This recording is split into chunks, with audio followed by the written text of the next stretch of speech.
What's going on, everybody? This is Achilles LBT coming at you with a brand new video, an after work video. And in today's video, the goal was to showcase this brand new scoring style for the game.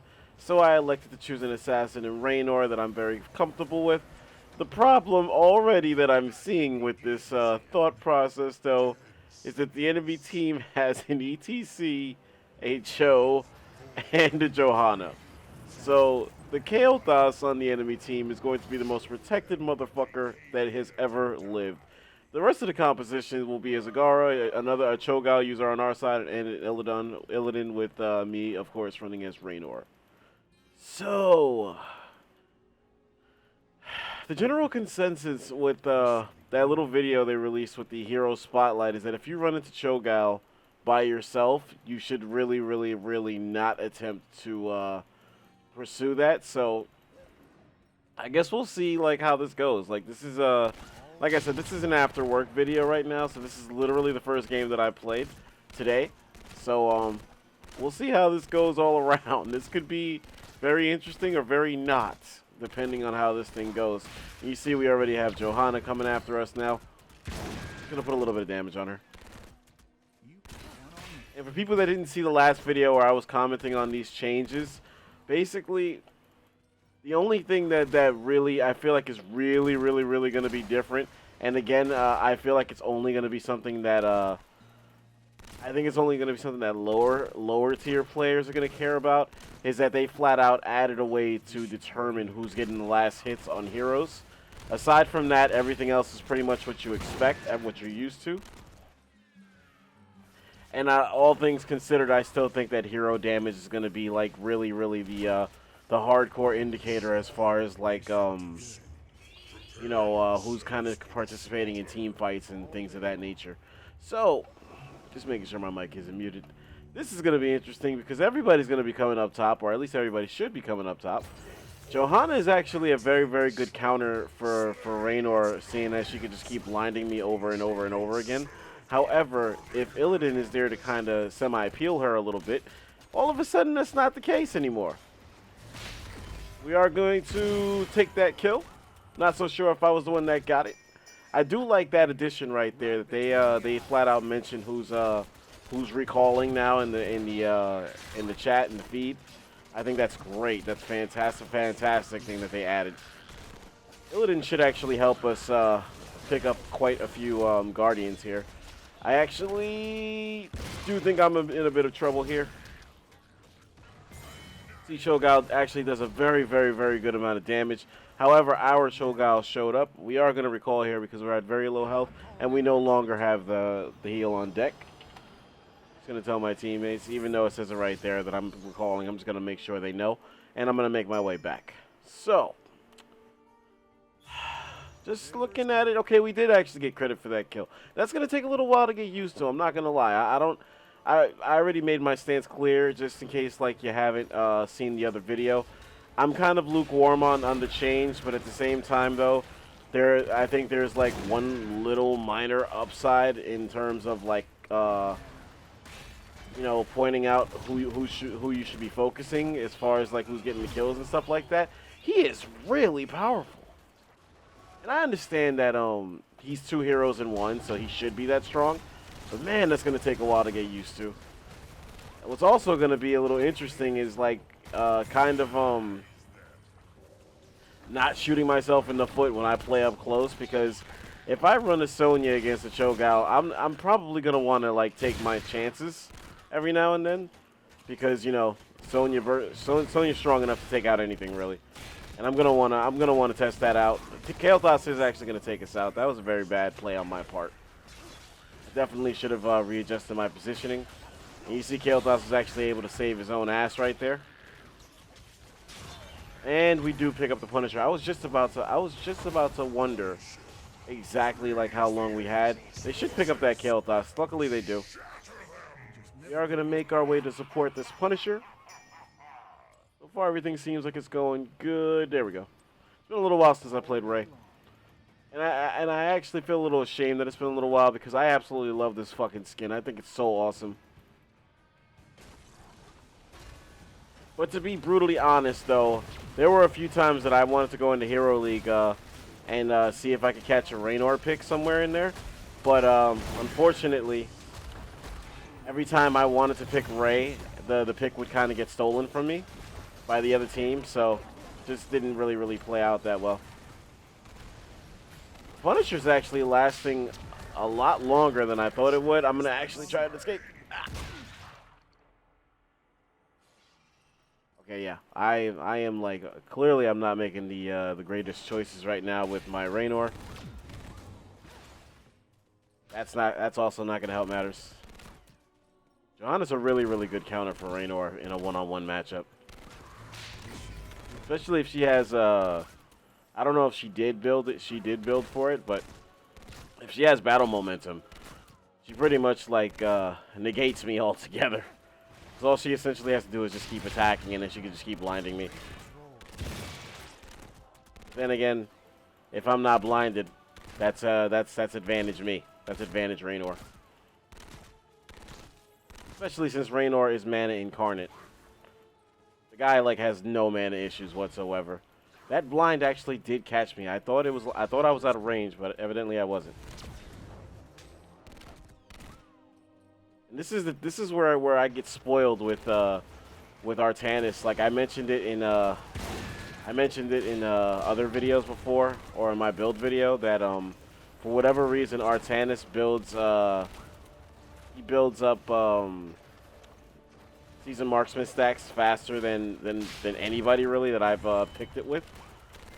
And I understand right now that I shouldn't be shooting at the animals, but Johanna's actually doing a very good job of keeping my attention off of that thing. However, eventually it should backfire. I am absolutely going to be late to this shrine. Alright, now we can back away. Definitely want to take part in this team fight that's about to go down. Especially seeing as we have level 10 and the enemy team doesn't. Let's just make our way down here. I actually don't think that the minions, the Guardian kills, count at all towards our season marksman stacks. We are going to put a Hyperion down on this fight right here. And we do pick up the Johanna. I'm going to... Oh, that was sneaky. That was sneaky. Oh! ETC, fuck off. Oh, that was close. That was close. That could have been real bad. I am going to recall here.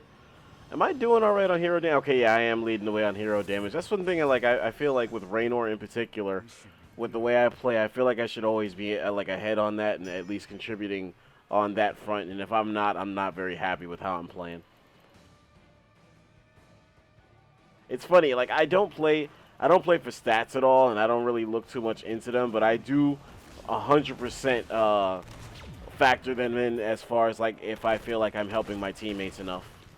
I feel like if my stat line doesn't look a certain way, that I'm not doing my job. Even if maybe my teammates, for all I know, don't feel the same way. Maybe they feel like I am helping. But if I don't have the kind of output that I expect of myself, I feel like I'm not helping my team. It makes me very unhappy.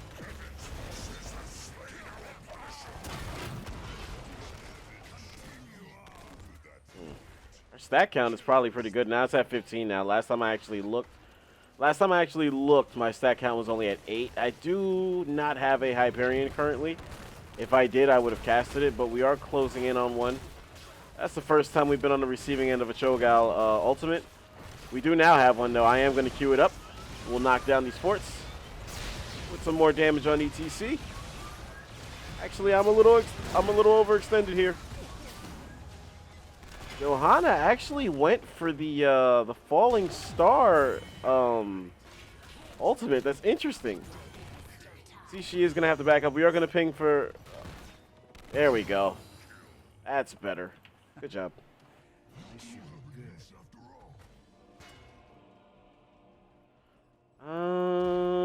Yeah, sure, if he wants to go for it. I'm pretty sure he's good for that. Man, look at his health bar. Like, not even that it's big, but fact that he was like really he was really low on health right there, and like he seemed to be getting his health back no problem. That's a good look. Another thing that's a good look is the enemy team not bothering to clear the creep. I am gonna ping here. Maybe Zagara will come help. Thankfully she does. And the next shrine is right back to the top lane, so that's also good for us. Not too far of a run. Updating the stat count right now. We have lost to Gaul on the hero damage lead, but we do have 8 assists. Not so sure that's a good number though, seeing as some of my teammates are in double digits.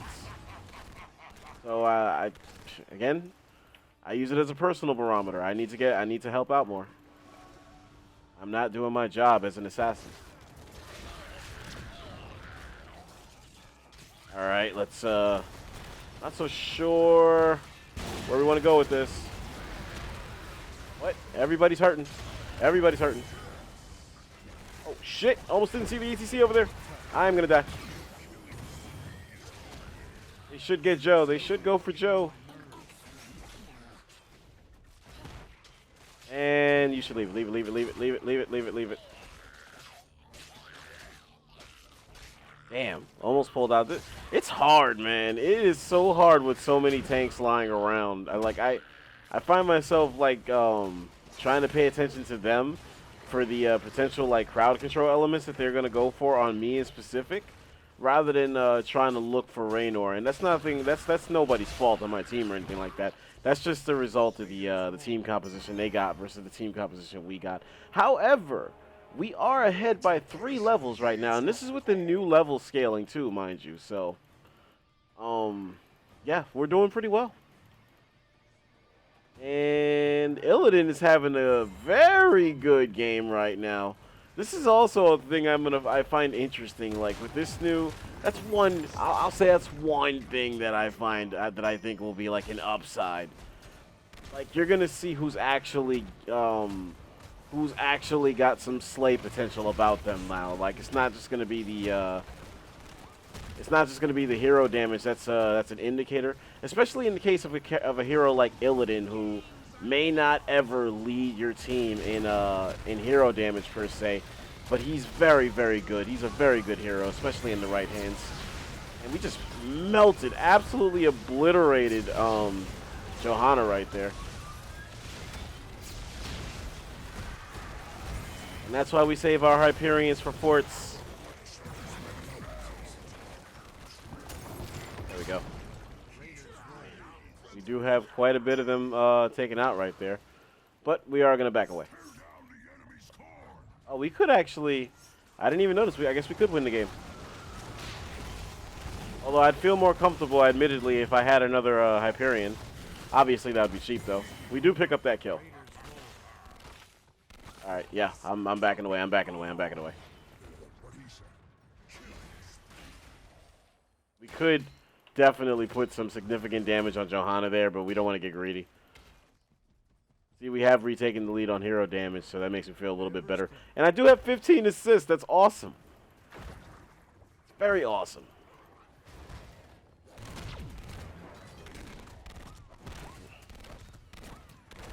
Raynor is so much fun to play, man. He really is. Like, I get that he's viewed as a starter hero and whatnot, that he has no real difficulty about him. We don't want to deal with Cho'Gao right now. That is not good. We are going to queue up our heal. Oh, we're in trouble. Yeah, we're in trouble. That's not good.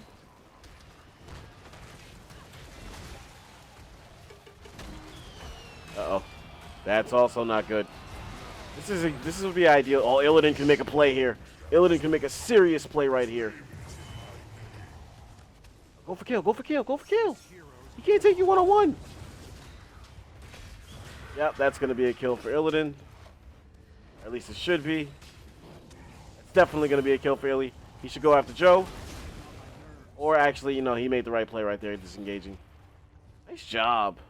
Very nice job by Illidan right there. Still have a 3-level advantage right now, and I'm about to come back just in time. I hate that they still haven't fixed that. I don't care where my last location was. I liked it much better when it took me back to spawn. When I hit the space bar, by the way. Ugh. We have 5. Well, Illidan's really the one that's sealing everything, so. I said sealing, by the way, not stealing. I don't feel so bad, all right? He's the playmaker for the team, so that's actually kind of cool. I can dig it. I was going to initially, like, my initial reaction is that I felt like I was playing bad until I looked at everybody else and saw that it was really just Illidan that's been getting everything done as far as, like, last hitting. And then I didn't feel so bad because I thought, like, everybody was kind of that high and I was dragging ass with, like, 5.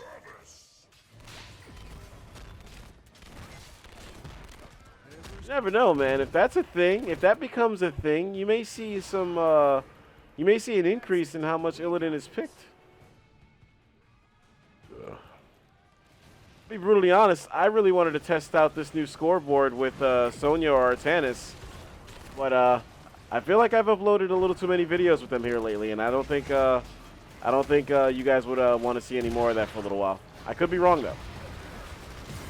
There we go. That's how long it's been since I played Raynor. Like, I keep forgetting that I can heal at will. Johanna has a hard-on for me. She will pay for it, though. This time, unlike last time when I mentioned I didn't have a Hyperion, this time I absolutely do. And I absolutely will be using it on the core. ECT, I said ECD.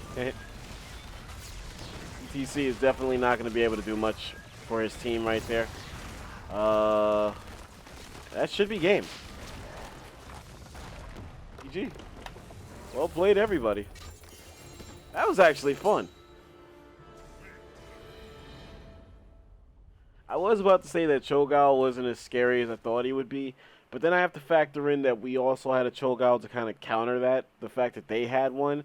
Not to mention I was playing at a distance, not necessarily directly in his face, so that's the other thing. So yeah, it'll be interesting when I run a melee hero against Cho'Gall.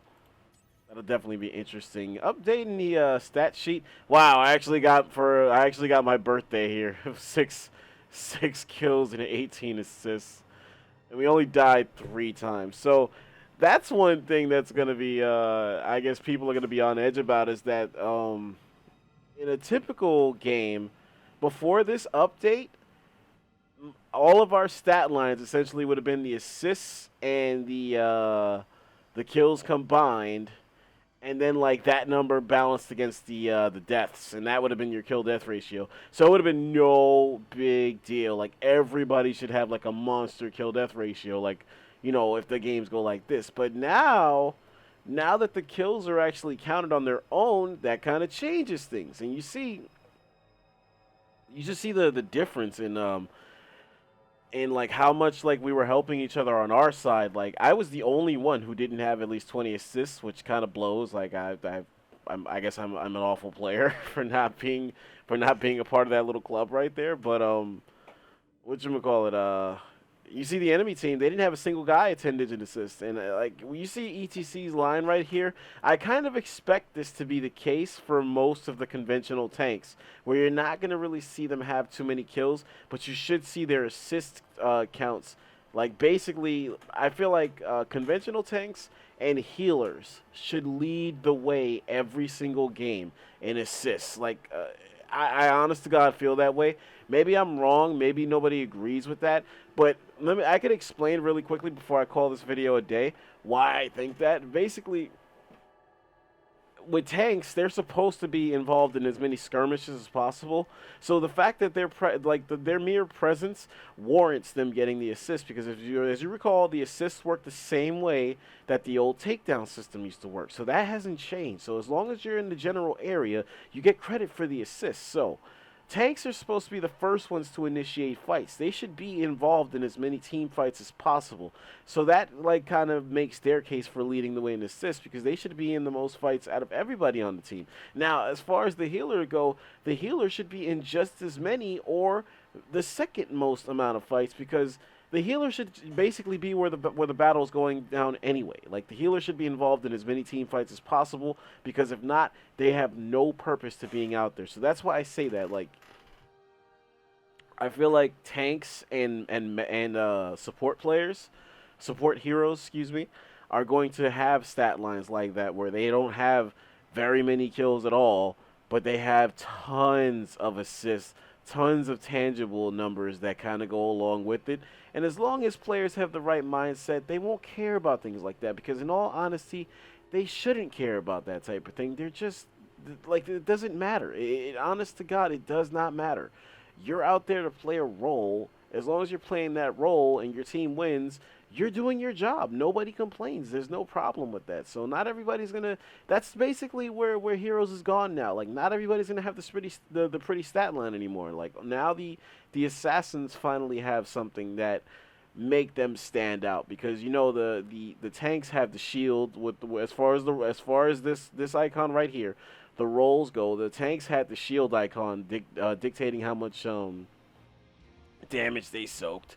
Healers had the hand symbol dictating how much XP they, or not XP, how much health they gave out to friendly teammates. And assassins were kind of, they had nothing. Like, really, at the most, they had hero damage, but it didn't really feel unique to them because everybody gets hero damage. Now, this new change doesn't necessarily feel unique to assassins either, but it puts a clear-cut indicator on the difference between assassins and specialists, because a lot of people get confused. They see guys like Nazebo and in some cases like Hammers and, like, well, in my case, Sylvanas. They see those hero damage numbers and they get confused and start saying, well, hey, they should be assassins instead. No, that's not the case at all. Specialists, the high damage specialists deal gradual damage over time, damage that is consistent, but it's over time. It's not burst damage necessarily, and that's where the assassins dominate. Assassins are all about burst. That's all they do. So in this case with Heroes of the Storm, burst damage, as you saw in this game in particular, translates to hero kills, and that's why you see Illidan with 13 kills and nobody else anywhere near him. So hopefully that little explanation kind of clears it up. I did see on a forum once there was another theory out there as to why Heroes elected to add this stat. And to basically sum it up, they said the person that made the comment, and I actually thought this was brilliant when they said it because I didn't even notice it, but the person basically said that with Heroes being so team orientated, that esports essentially has no star players. They just have star teams. Nobody stands out on these teams. Nobody's, like, marketable because everything is team oriented. Everything is team based. So now that they added stuff like this, now that they added kills in particular, you're going to see some of which esports players are actually, like, the ones getting the last hits, and that'll be something that Heroes of the Storm, Blizzard in particular, can start promoting. They can get behind because, people that don't play, they like stats. Like, for the most part, they like cheering on somebody that they feel is dominating games. And now that you have kills as their own stat, essentially, you're gonna see players that appear to be dominating games. And again, this is not my thought process. This is just something I read on a forum that I thought was actually really, really well said. It was well worded. I am not taking credit for that thought process because the thought process was not mine. So that's just another thought I read on a forum as to why they made the change. And to be brutally honest, I thought that explanation made a lot of sense, and I wouldn't be surprised if that also has something to do with the changes we see. Hopefully you enjoyed this video. Sorry for rambling. Again, this is an after work video. I'm surprised I actually spoke as much as I did, but we are very, very, very close to 100 subs. I might have something a little bit different coming up after this video. A little bit different, but it may still pertain to some of the Heroes buddies I have on here. So definitely, if you see it, give it a try, give it a view, see what you think. And as always, I appreciate the support. This is Achilles LBT. That's Achilles with a Z. Remember it.